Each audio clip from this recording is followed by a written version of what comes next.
if you were gonna Platypus. All right, you'd want to eat a platypus then. All right, that's Tommy's last meal, everybody.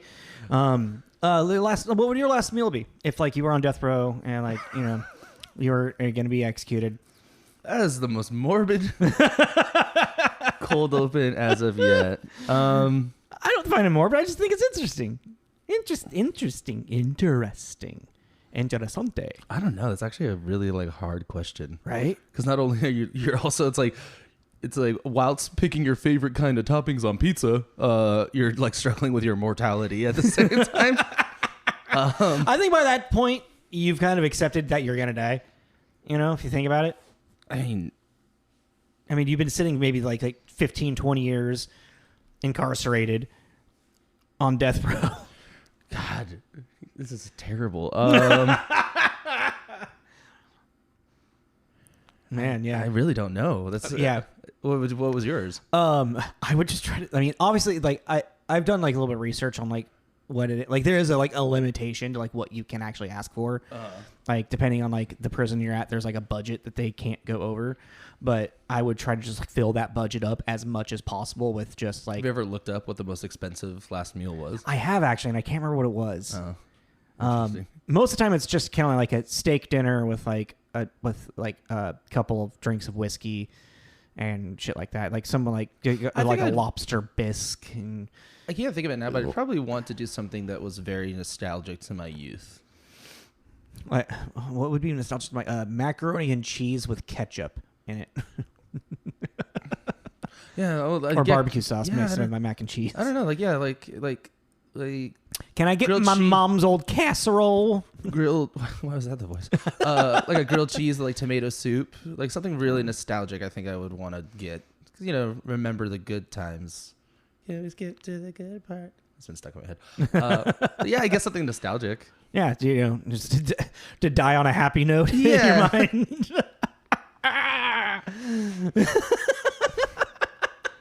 Because like medieval times, they had big feasts before the war, to like lift spirits because they all knew that they were gonna not make it. Most of you aren't coming back. Yeah, so get your fill.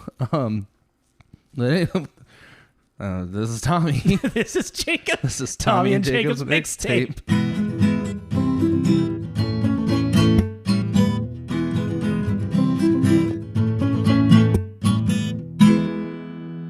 I sit here in my dark living room. Jesus Christ. The TV dancing with the shadows on the wall. Oh my God. And I wonder to myself, why am I doing this voice? When will this character stop fucking talking about girls? Or this city as a girl. City as a girl. Her voluptuous cracks.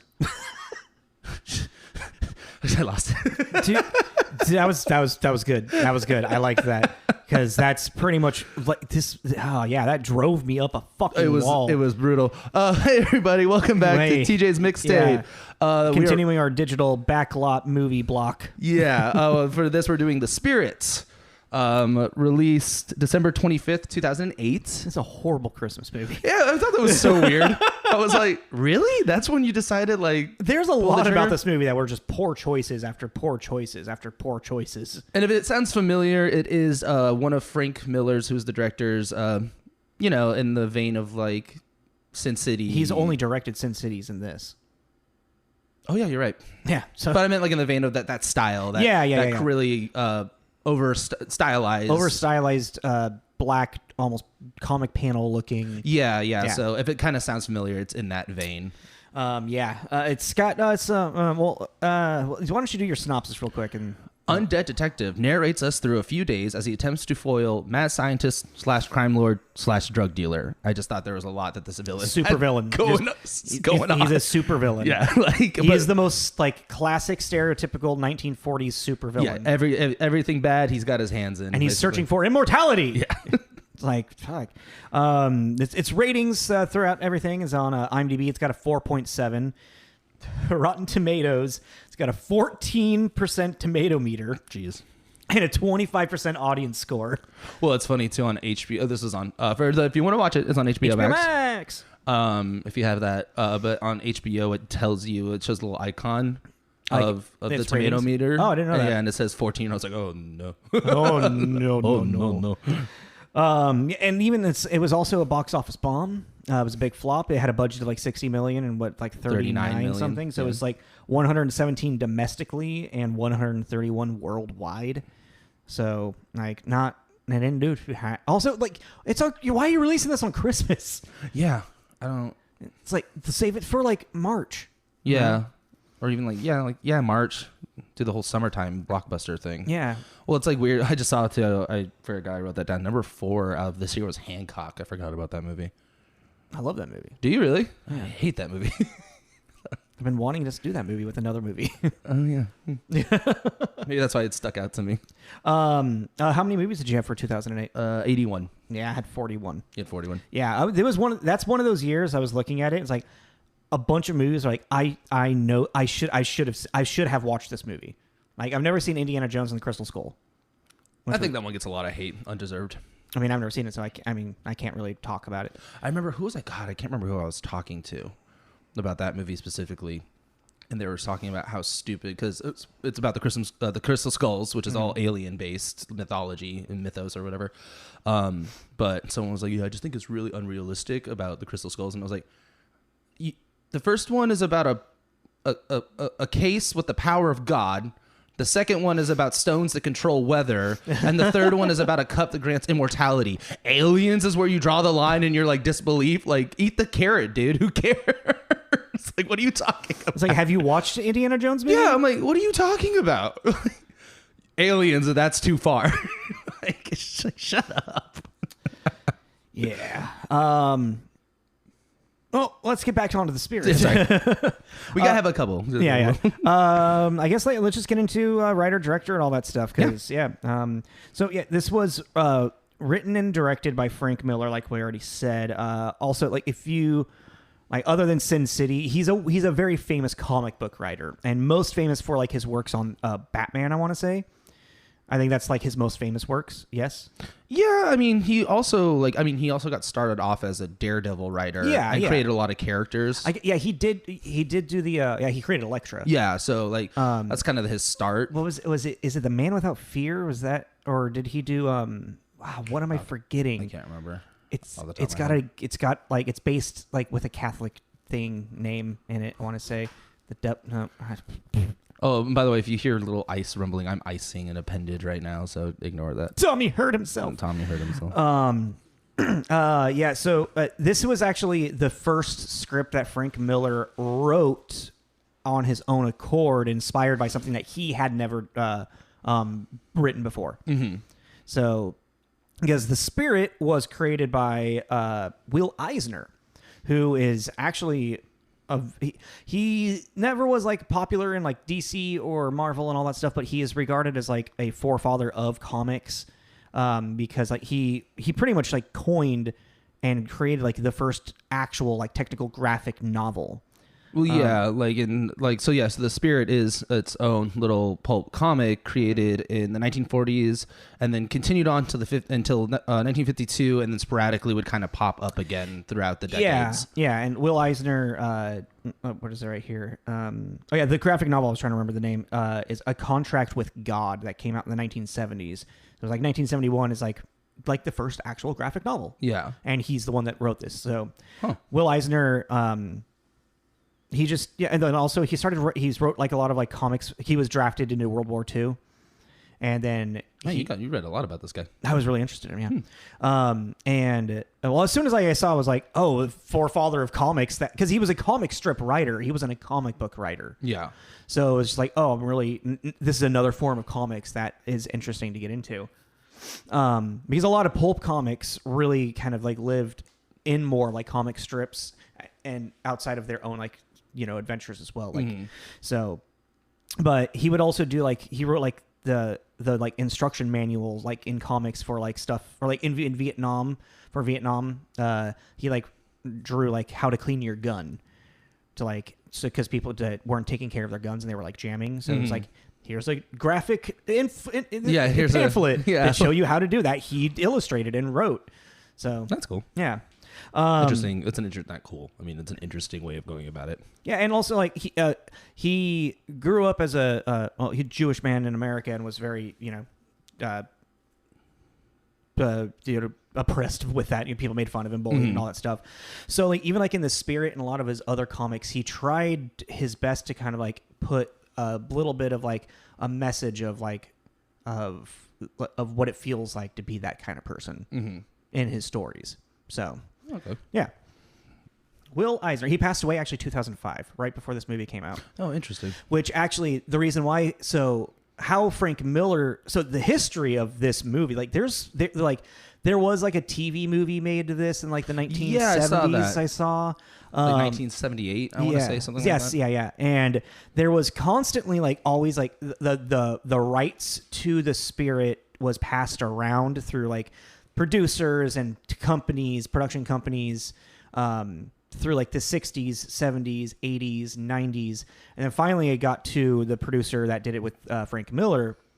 And they were actually at Will Eisner's memorial service. Because Frank Miller actually looked up to Will Eisner. And they became like friends. And Will Eisner like influenced a lot of Frank Miller's writing, comic book writing and stuff. The producer asked Frank Miller if he would be interested in writing a script and doing the Spirit, since they had the rights, and they were approaching him at the memorial service. Well, it also sounded like too with these rights, it was always threatened something was going to come, like an animated show or like it always sounded like someone always had an idea. Yeah, but it just could never follow through. Yeah, like it just never like actually happened. And Frank Miller said, "No, I can't do that." He's like, I don't even know where I would begin to do that. It's Will Eisner's like that's like it's his biggest thing. It's his magnum opus type thing. And he's like, I don't even know where I'd begin. And apparently, as Frank Miller was leaving, he stopped at the door, turned around, and said, "I'll do it because I don't want anybody else to ruin it." He's like, I should actually do this because I don't want to see what anybody else would do to this. Yeah, and I don't know, maybe Frank Miller should let somebody else do it. Yeah. So that's a little bit of history of the Spirit and Frank Miller with Will Eisner. So, which I mean, it's all really interesting because I was completely unaware that this was an old comic strip. Yeah, I feel like I knew that at one point, but I had forgotten because I started looking at images of the actual strips online, and I was like, this all looks very familiar to me. I mean, a lot of times, like when I look at old pulp fiction strips, you know, it's just kind of like, they kind of all blend together in my head. But also, I didn't ever realize this. In The Iron Giant, that's one of the comic books that Hogarth is reading. It's the Spirit? Yeah. Oh, interesting. There's actually a special thanks to Will Eisner in The Iron Giant for allowing the Spirit imagery to be used. Cute. Yeah. That's a fun movie. Yeah. Yeah. Should we get into... Yeah, let's get it starring. Who's in this movie? I mean, the leading star of this movie is not really known. I mean, Gabriel Macht. Yeah. Probably. I mean, the only two things I know, I don't even recognize him, was The Good Shepherd and Suits. Yeah, and when I saw Suits, he's one of the main characters in Suits. He's the actual lawyer, not the one that's faking as a lawyer. I had no idea. I don't know what the premise is to Suits. So I watched a good amount of Suits because Ben used to watch it all the time. Oh, really? Like it was a USA show, so it's one of those USA shows that I watched. And Ben was super into it. You are a sucker for USA shows. Yeah, because they're popcorn. They're easy to digest. The whole premise of Suits is like there's Gabriel Macht plays like an actual like professional lawyer, and then it's like his friend or something. I don't know how he gets found, but someone like lies about being a lawyer because they're a really good con man, and they get like partnered in this like high end like firm. That's what I'm looking for. High end firm, and he's being a lawyer, going to court and doing stuff, but like everybody's always kind of like he's really good and he always wins the case, but they're always like this just in the back. Everyone's like, where did he come from? Oh, but the school that he said he went to, they have never heard of this name. Oh, okay. So it's like always like he's like just trying to like it's dumb, but it's fun. It makes me think like Catch Me If You Can, like kind of, yeah. You just fake it till you make it. Yeah, pretty much. And I think it went on for like 5 or 6 seasons. Okay. And then slowly people, like, there are people that will find out, and then they're like, but I won't tell anyone. Like, his, like, love interest finds out, and she's like, I won't tell anyone because I love you. That's Gabriel. Gabriel. What else? So yeah, that's our hero, the Spirit. Our villain is played just Octopus, not Dr. Octopus. That's really hard for me not to do. Just Octopus. Just Octopus is Samuel L. Jackson, who I gotta say in this movie looked like he was having the most fun. Yeah, he just went untethered. Yeah, he just like went balls to the wall. He's probably one of the things that makes this movie kind of interesting to watch, but even still, it's kind of like... He's probably the more entertaining thing to watch. Yeah. Like character. ScarJo's pretty entertaining too, but Samuel L. Jackson, if you don't know who the heck he is, Snakes on a Plane is pretty... You probably know him from Snakes on a Plane. Pulp Fiction, he's Mace Windu in Star Wars. He's Nick Fury in the MCU. He gets killed in Jurassic Park. He gets eaten by a shark in Deep Blue Sea. I forgot he was in Jurassic Park. Yeah. Yeah, that's one of my favorite. I hate this hacker shit. He's in the RoboCop remake, which I just recently watched. Did you finally watch it? Yeah, which his character was very interesting. I do not remember that at all. He's like the news analyst that's kind of like a super right-winged. Oh, yeah. Okay, Yeah, I remember that now. He was actually very interesting as that character. He has 202 acting credits. Yeah, it's crazy. He's done so everywhere. Much. Instead of 7 degrees of Kevin Bacon, we should be doing 3 degrees of Samuel L. Jackson. That'd be fun. 3 degrees of Samuel L. Jackson. That'd be fun to do. Who'd you got next? I put down Eva Mendes. Yeah. Sans Serif is her character name. Hitch. She's so pretty. Other guys, she's Will Ferrell's wife that he's like totally unappreciative of, and Mark Wahlberg. Oh no, he's very appreciative of her, isn't he? Mark Wahlberg's just he's completely no, but like Will Ferrell just calls her like homely. Oh and, yeah, like doesn't realize that she's fucking Eva Mendes. And Mark Wahlberg's like, oh my god, she's the most gorgeous thing I've ever seen. Yeah, and he's like, she's fine. Ghost Rider. She's the love interest in Ghost Rider. Yeah, I thought it was funny too because of these flashbacks that they really felt similar to me. Oh really? Well, because it's the young love. I don't remember Ghost Rider very well. Yeah, they did the same thing. The Ghost Rider shows them young teenagers in love. And she's really not in a lot of things that are really main. Like she isn't in a lot, you know. Like she is, but she's nothing like huge. Is that? Yeah, because even she's in Training Day, but she's like such a minor minor character. Yeah. You know? Yeah. I feel like it's like Hitch and this are kind of like, and Ghost Rider are kind of like her biggest roles. She's in Once Upon a Time in Mexico. Oh, she's the FBI agent. I don't think I've ever seen Once Upon a Time in Mexico. Now that I think about it. Yeah, she's like Johnny Depp's like count because I think he's CIA and she's FBI. Okay. They're like counterparts, and they're both trying to like solve the same case, but they're kind of get to Antonio Banderas. Yeah, but they're kind of like butting heads because they're different agencies. I need to watch this movie. That's what I'm thinking about it. It's like I don't think I've ever seen Desperado. I've never seen Once Upon a Time in Mexico. What was the first one? El Mariachi? Yeah, the Mariachi, and then Desperado, and then Once Upon a Time in Mexico. Yeah. And the Mariachi trilogy. Yeah. That'd be fun to watch. I should watch it. I really like the last one, Once Upon a Time. I just like the look of it. I remember when it came out, all my friends were super all about it, and I think they went to go see it in theaters, and I don't know why I didn't go with them. It's kind of like, I would say like in a weird way, it's kind of like Bad Boys 2, where it's a shoot 'em up with an actual kind of fun, thought through plot. Okay, cool. Where you're like, oh, okay, at the end of the day, it's just watching a bunch of people shoot each other, but there's interesting things happening. Yeah. Does it take place in Mexico? Yeah. It's been forever. Well, let's move on. Let's go to ScarJo. Scarlett Johansson. Have we done a movie with ScarJo yet? I didn't see anything. Yeah. That's fair. I don't remember. 100% fair. Like, I didn't see anything on her list that popped out to me.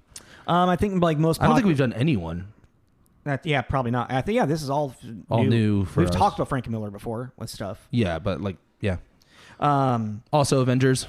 Yeah, she's Black Widow, Natasha Romanoff in the MCU. One of her biggest breakthroughs, I want to say, is like Lost in Translation with Bill Murray. Yeah, because she was like in that indie circuit for a minute, like in Ghost World. I feel like The Island probably was one of the things. I think that was her big Hollywood break. Yeah, I think that made her like But she was nominated, I want to say, for Lost in Translation for like a Golden Globe or something. She's in. Did you say she's in Her? Yeah, she's a voice in Her. I still haven't seen that. Oh, that's the Joaquin Phoenix AI thing, right? Yeah, that one's really good. That's super existential. I fucking love that movie. She's also she's in this movie called Under the Skin, where she plays she's like an alien, I want to say. She's not from this planet, so obviously, yeah, that's an alien. And she's like killing men, like she's luring them in like in a seductive way, and then like you're talking about Species. You realize that, right? Yeah, actually. You're describing Species. But Under the Skin, it's more. There's actually like kind of more philosophical because like she's constantly questioning what her existence is. And it's really weird. Like less of a female fatale creature feature. And ScarJo full frontal nudity in it, which is like, oh, okay, didn't think she would ever do that. For the right role, I guess. If you're gonna be an alien seducing men, then that's all right. Who I think we just quick shout outs with just Sarah Paulson, which most recognizable, I think, for American Horror Story. Yeah, at this point, I mean, I do remember her kind of in Deadwood. I never watched Deadwood, so yeah, I kind of remember. I don't remember Deadwood either. It's been so long. Eventually, no kidding. Yeah, she's done some like indie stuff that I just can't remember of. I can't remember. I know I've seen her in other things, but she was in 12 Years a Slave. I never saw that. And she was. I remember. Was she in Glass? She was. Yeah, she was the therapist or counselor like or whatever. Yeah, the doctor that was trying to like make them all figure. Hey, Samuel L. Jackson. Knows it. Yeah. Hey, there's the degree separation. Jesus, man. All right, let's say, and then quickly, Dan Lauria. Oh, excuse me. Who plays like the police commissioner, like captain? Yeah, he's the commissioner. Yeah. What's his name in this? Dolan. Dolan, thank you. And he's the father in The Wonder Years, if you remember that show from the 80s and 90s. And then Louis Lombardi, just wanted to do a quick shout out because he did a really impressive weird role in this, because he plays like a bunch of like clones. Yeah. And he's his performance, the shit that he was that like, what it's like, yeah, we saw it. Yeah. We was there. Yeah. Well, yeah, they repeat each other. We was there. What's her name? Silken Floss, the most beautiful woman I've ever seen. She's the most beautiful woman I've ever seen. Stupid. Gets hit by the truck. I found the truck. Yeah. I was there. God. But I couldn't really like. I mean, he's kind of like a side character in a lot of things. Like he's been in Sopranos, Usual Suspects, Suicide Kings, which I've talked about before, which I think is a really cool movie. So he's like, I've noted like looking through his stuff and like just his pictures, it's like he's either playing like a mobster or a cop. So. You a cop? Are you a cop? I'm not a cop. He has your ankle. It really hurts. Oh. Yeah, like a lot. So I'm a little distracted. But yeah, that's the casting one. Yeah. I guess we can go into Tommy's Corner for reviews. Tommy's Corner for reviews. Let me open that up. Okay. That's not it. There you go. I'm really interested on the reviews for this. So 2 positive, 7 mixed, 15 negative. I'm really curious what this positive is. Chris Kaltenbach at Baltimore Sun should make comic modern day fanboys happy. With its dark undertones, it's beaten up to a pulp action, and its sly winks at comic greats past and present. Everyone else, including fans of Eisner's original spirit, will find themselves wondering what all the fuss is about. Yeah, okay. Sure. So, what did I get for unclear what he means by like all the what all the fuss is about? Like why people aren't liking it? Or like why people are liking it? Like is he saying that like fans of Will Eisner's Spirit are going to enjoy this movie? No, he's saying everyone else, including fans of Eisner's original Spirit, may find themselves wondering what all the fuss is about. So like watching it being like, what's the point of this? Like, okay. Maybe. Because also, I mean, I don't remember if was this like advertisement wise, was this shoved down our throats super hard? A little bit, yeah. And the way that it was advertised, everybody was expecting another type of Sin City. So yeah, maybe that's what everyone got all this hype of, like, oh, Yeah. we got Sin City 2, Yeah. you know, basically. And yeah, because this movie, like, yeah, I remember we'll get into that. I remember when I went to go see it, that's what I was expecting. Yeah, yeah. That's when I had. So I had never watched this movie, and still till the other day when I was watching it, I was expecting some type of other Sin City, and when I was watching, I was like, "What am I watching?" For the mixed, I picked A.O. Scott at the New York Times. What is most striking about The Spirit is how little pleasure it affords, in spite of its efforts to be sly, sexy, and heartfelt and clever all at once. It's like it's trying to do all these things, and it's striking that it's not doing any of these things. Yeah, no, that's very accurate. That is a very, very accurate one right there. For negative, Kyle Smith at the New York Post.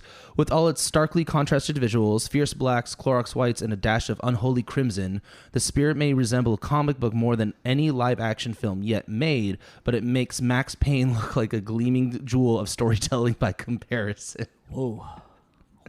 And I don't know if you all remember Max Payne, but that movie was rough. Whoa. I really remember enjoying Max Payne, though. I've never seen Max Payne, but I remember when it came out how, like, it got panned. Max Payne is a perfect example of, like the Assassin's Creed thing.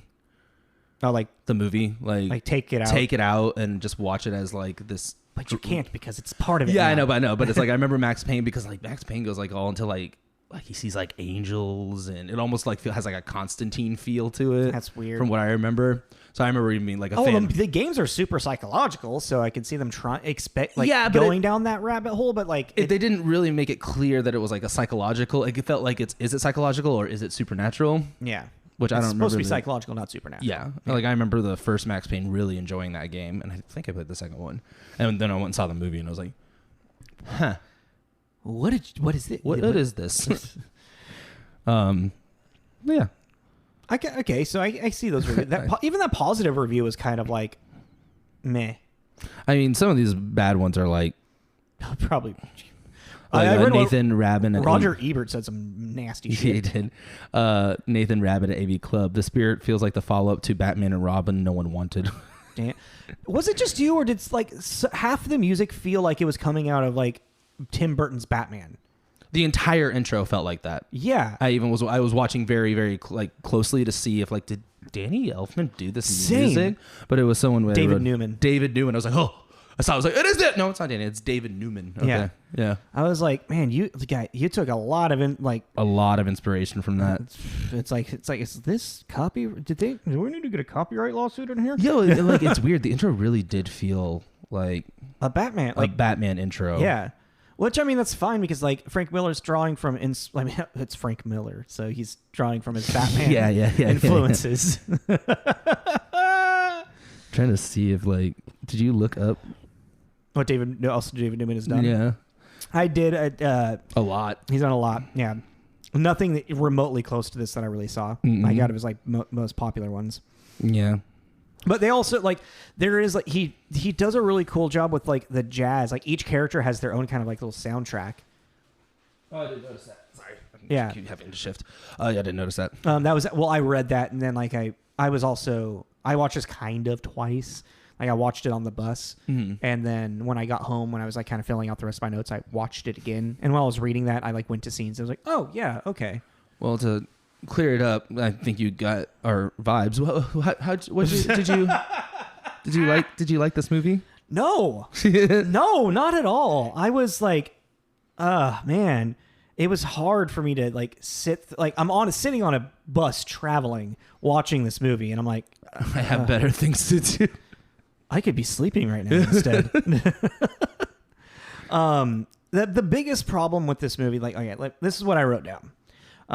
The visual tone of the movie contradicts the tone of the character's dialogue, which then contradicts the serious neo-noir tone. The movie doesn't have a true identity. It's overfilled with plot points that attempt to fit together but fail to. Occasionally funny by design, but then switches moods way too fast. And there's also little moments a lack of inconsistency, at one moment his shoes are taken off and his toes are about to get fucking chopped off. Yeah. And then all of a sudden when he gets freed, his shoes are on while he's kicking octopus. And then all of a sudden you go back, he's stabbed one and he's walking through the streets and then his shoes are off again. like there's like his pants just randomly, like, there's just inconsistencies with like all this stuff. That's yeah, and it's also like the writing, the dialogue itself is.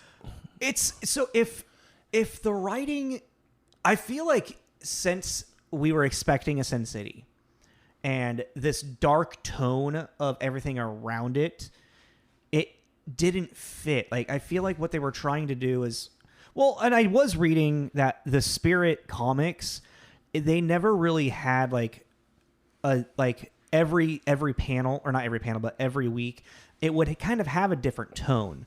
Some weeks would be more comedic. Some weeks would be supernatural. Horror. Yeah, it switched around.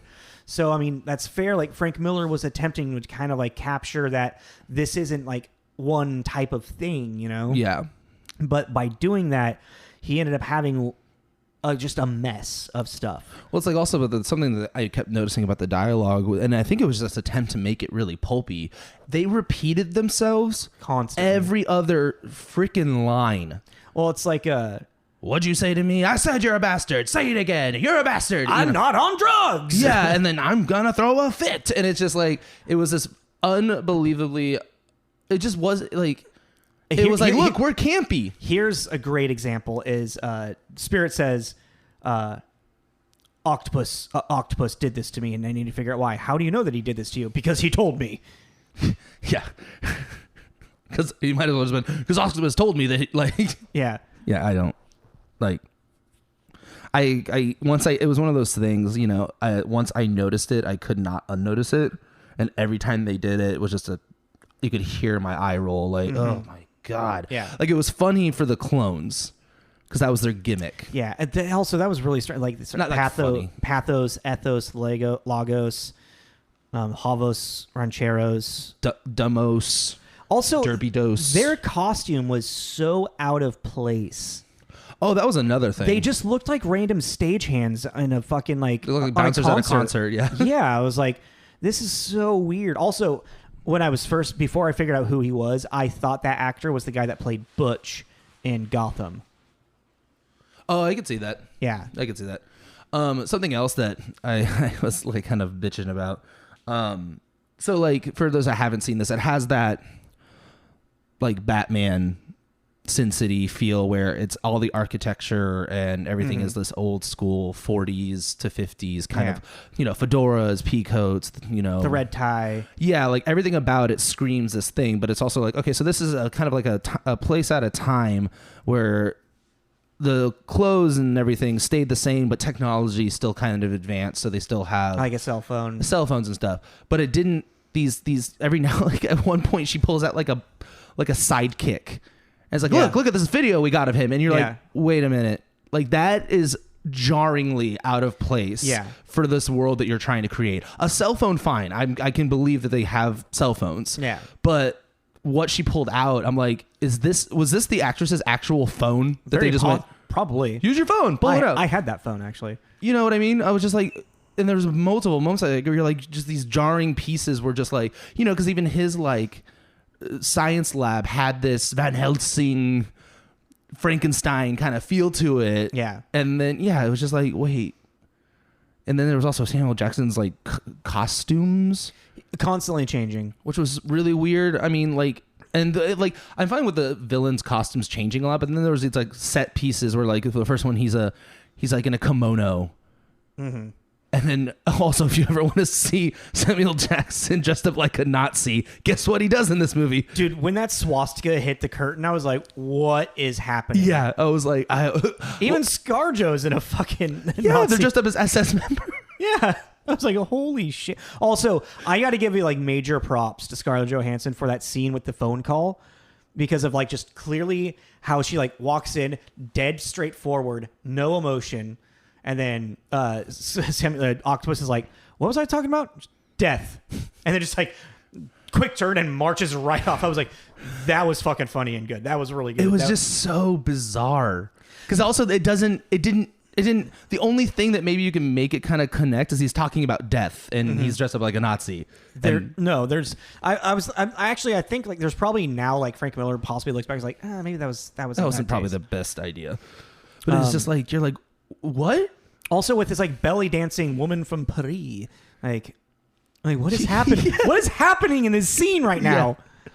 Like I don't. There's so many things happening that's conflicting, and it makes you wonder if that was like the initial idea, or they like edited something out to make that. I don't fucking know, man. It's just because they like drug him, so I was like, oh, maybe he's like having a drug dream. Fair, but then they don't really like touch base on that. This movie is filled with so much random, weird little shit happening, and it just doesn't out work. Of place, and it doesn't work. Yeah, like it contradicts itself constantly. Well, even the cat. That's all I needed. Shut up. Because he likes cats. He's always talking to his cat. Is that what he's narrating all this to? Is his cat? He's just like, he's sitting in his room alone.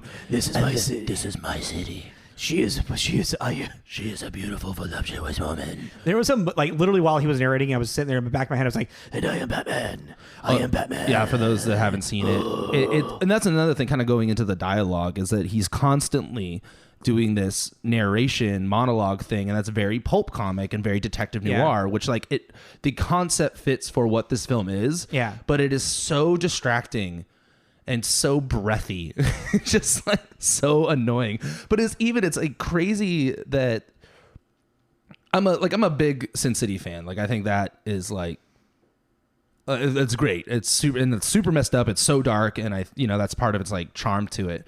But even then, like his outfit, he's going around, he's wearing like the suit and the tie and the whatever, and he's wearing sneakers. Yeah. And I'm like, you dressed him up basically as Clive Owen from Sin City.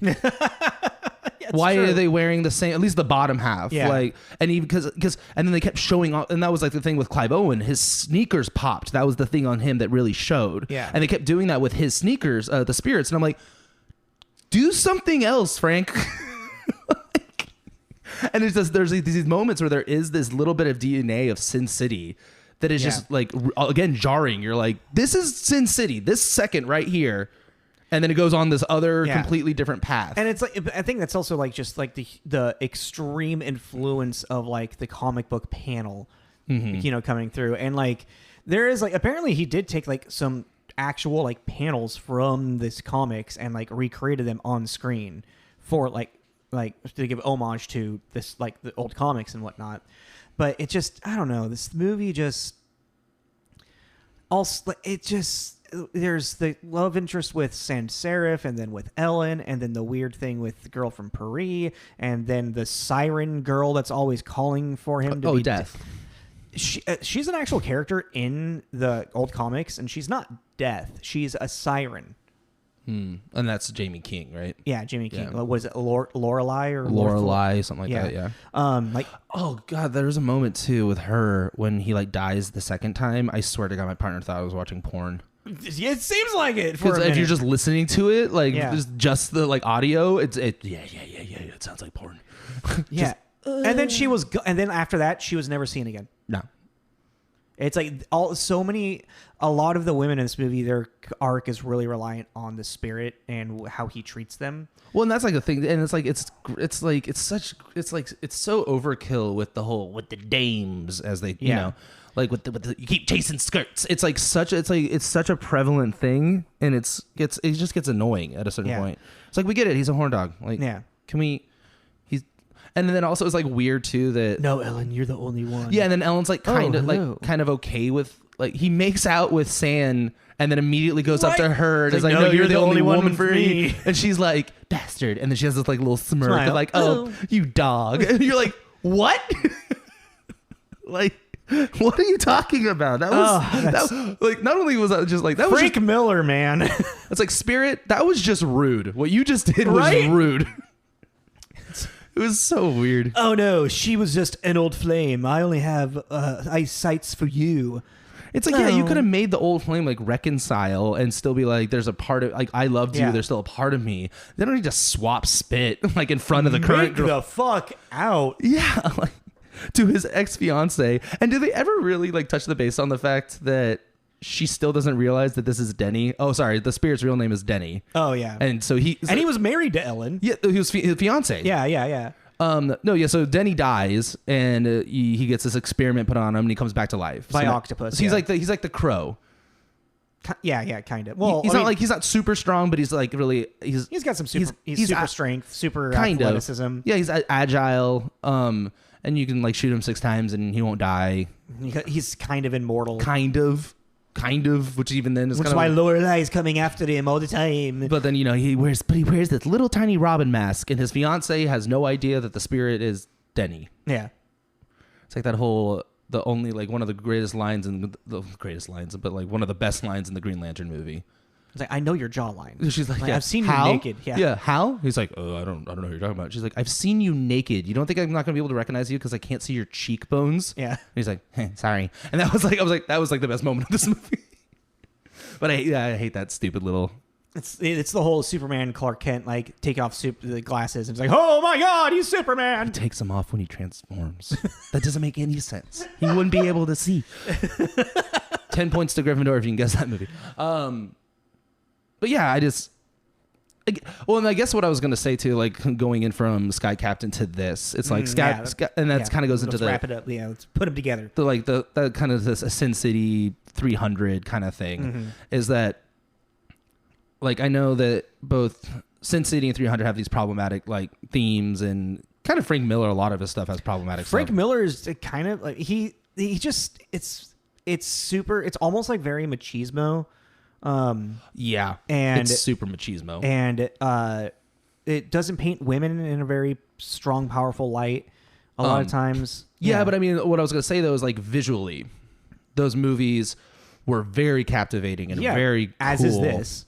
Yeah, but they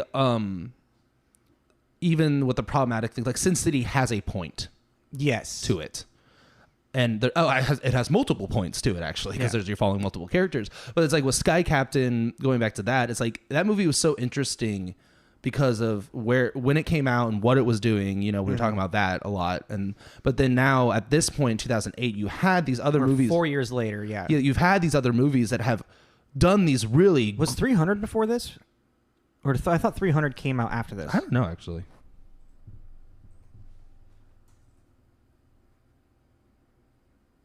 $2006. 300 so you had Sin City 2006 okay. And then this. Okay. So you had these movies that like not only had like a plot line that was you could follow and it was and also interesting, but it's like with Sky Captain, it's like Sky Captain. I've lost my train. So Sky Captain came out and that was really interesting. But now you had these 2 other movies. Let's just use these examples. That came out and they were really good, and they did a really good job at what they were doing. And then this came out, so I think everyone was expecting a 3rd installment of these Frank Miller.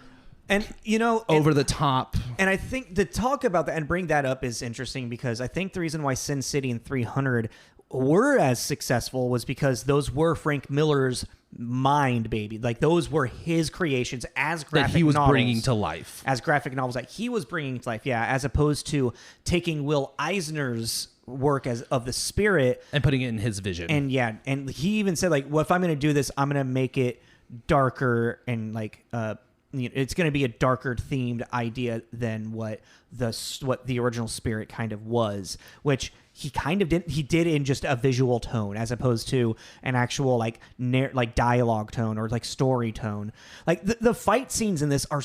I felt like I was watching a weird Looney Tunes episode when, like, at that first fight, like, giant wrench out of the water, he crashes a toilet on top of his head. I really enjoyed that, actually. Toilets are always funny, and it's like, is what he says. And I was like, I was like, it's interesting. It's fun. Like, the spirit just, like, for literally an entire minute is just pop, pop, pop, pop, pop, pop, pop, pop, pop, punching Octopus into the ground. And then he pauses, takes a breath, pop, pop, starts punching him again. I was like, this is so over the top and not what I was expecting this movie to be.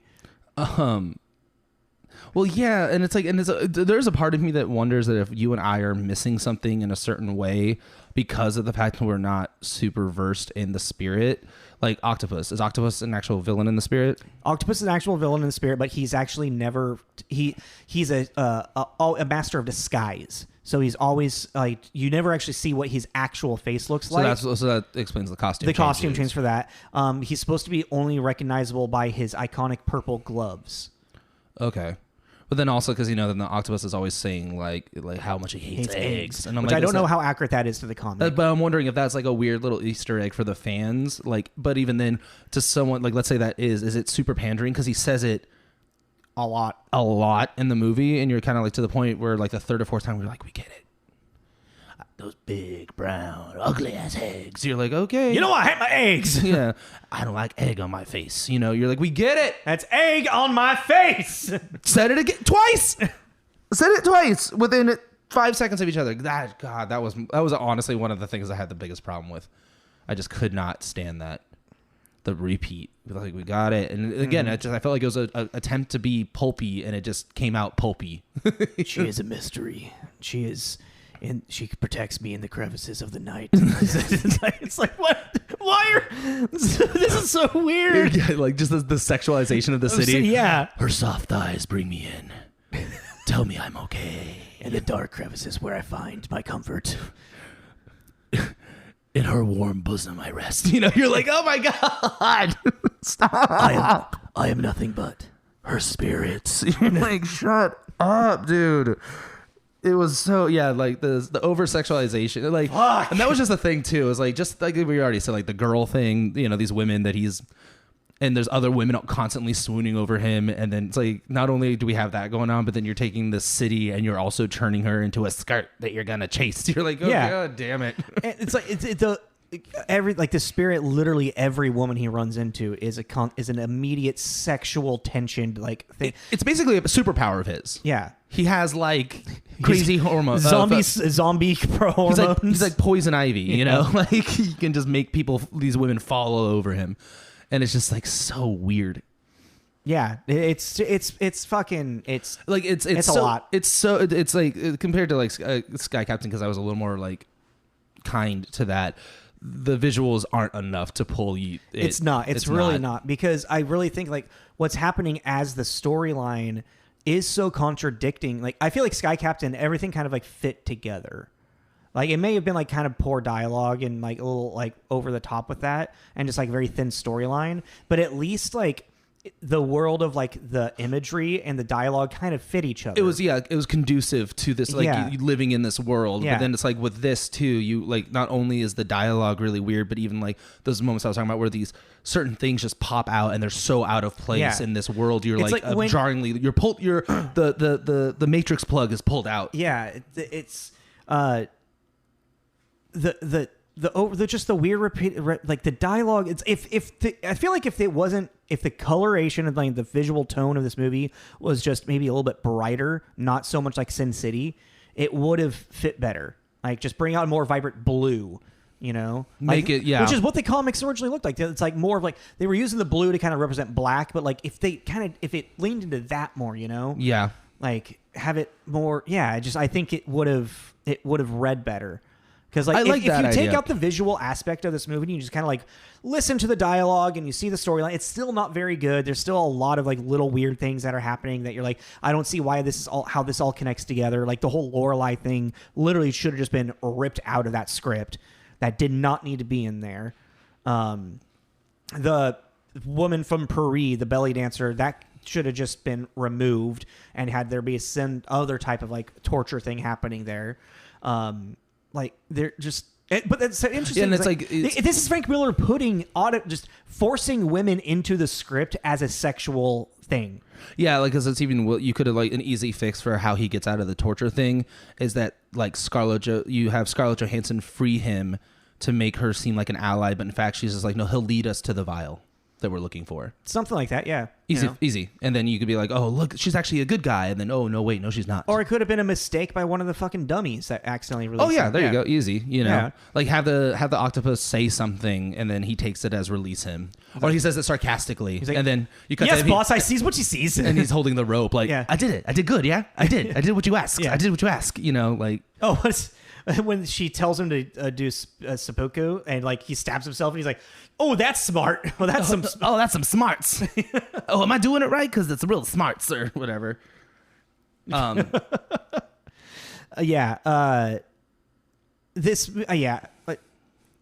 just not that good of a movie. It's just, yeah. Like, it reminded me a little bit. I don't know if you ever saw this, but did you ever see Dylan Dog? with Superman. Yes, What's his name? yes and no. It was one of those movies I was kind of like just kind of watching as we were all hanging out talking and whatnot. I know what movie you're talking about. Well, like in the I mean, again, it's I especially because we go on record saying things with this podcast.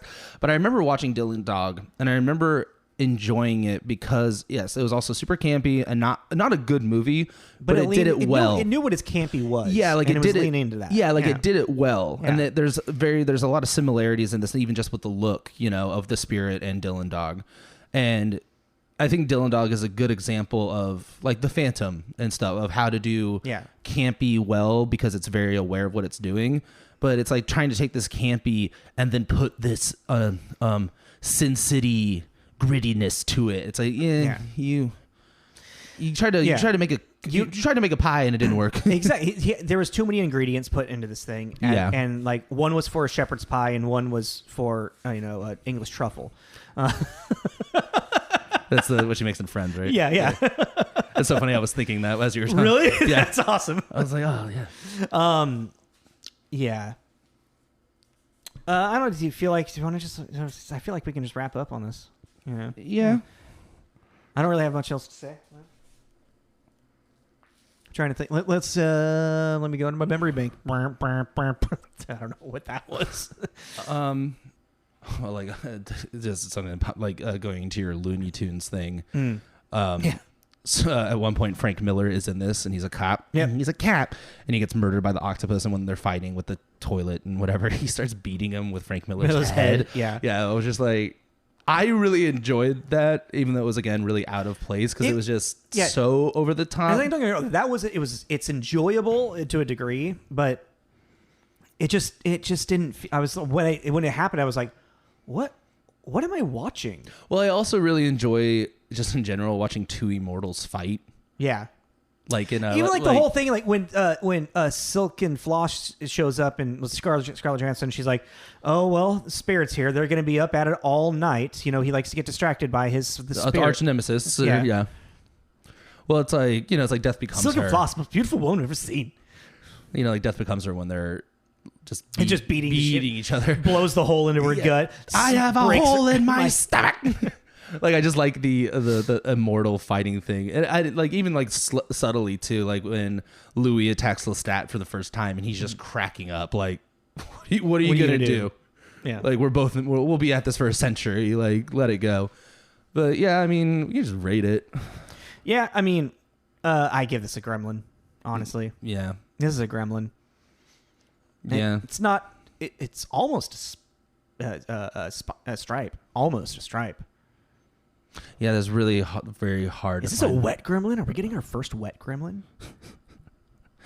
Right before we retire. Right. This is bad. This is pretty bad. Yeah, just ahead. We're revamping our rating system. We'll talk about it more next week with our Mogwai Awards, which we might even be revamping that name as well. Yeah. Actually. I came up with the anagram. Do you remember it? Well, no, right now. But yeah, this is a wet Gremlin. It's not a very good movie. I kind of wouldn't even recommend it to people. Yeah, like even to fans of the Spirit, I'd be like, it's not the Spirit. Yeah, it is the Spirit in name. It is the Spirit in name, but not Spirit. I can't tell you if it is the Spirit or not because I am not familiar enough with the comics.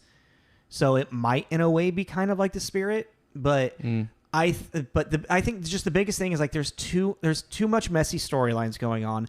There's too many contradicting of tones, and the movie just doesn't have a real identity. Yeah, it's a mess. And also, like, what's interesting is kind of like this is at the point when Frank Miller, even like in his comic book, like writing and like the history, is starting to like wane away. Like he's not as soft. Like his stuff isn't as popping out or popular anymore. Mm-hmm. It's kind of like people are starting to see like, oh, Frank Miller kind of like has a very repetitive Frank Miller style and thing, and they saw that in this movie, Well, because it screams Frank Miller. 100%. Yeah. So like, and I also think a problem too is this is like a little too like shoot 'em uppy in a lot of ways that is just kind of like also like jarring. Like, because I mean I know there's like shooting in like Sin City, but it felt like the whole ending, and he's like shooting at the helicopters. It just it felt like nothing was actually happening. Yeah, Like it just wasn't, because even then there are 2 explosions in that scene, and they just used the same dust cloud. Yeah. Do you notice that? Yeah. They just took it and copied it and went boom. There you go. Boom. Boom. Yeah. And it's like, again, got to say it twice. But yeah, it's just like, and that was another like kind of jarring moment when he's doing that and he's shooting at the helicopters. You're like, you can tell nothing is happening here. Yeah. With the special effects and everything, it's just Samuel Jackson standing there with his 2 guns going, ah, and it doesn't feel like he's actually, he's not in the world There's anymore. no connection to it. Yeah. Which, I mean, we were talking about like the lack of connection with actors to stuff in Sky Captain, World of Tomorrow. No World for Tomorrow. That's Coheed and Cambria. But I mean, like, and that's again, like Samuel Jackson was the one person that like I really felt was like leaning into, like, you know, that's just plain damn weird. Yeah, right. Isn't that weird? And they're The like, little like clone that's just a foot and a head. and she's like trying to talk about like business stuff, Yeah. and he's just super fixated on this is so damn weird, you know. But Fucking strange movie. yeah, that's weird. You can skip this one. I mean, if I always say like I say watch it. If you listen to this and We piqued your interest. yeah, like watch it and let us know if we're completely off base, or if you're like, yeah, you know. If you get more than 15 minutes into it and don't want to turn it off, good for you. we had to watch it. I got 11 minutes into it and I was like, I don't know. Oh boy. I think I got through the intro because the entire time he's talking, and I'm like, I wouldn't be watching this if I didn't have to. The spirit, and then credits. Let's just Right? skip to the good part.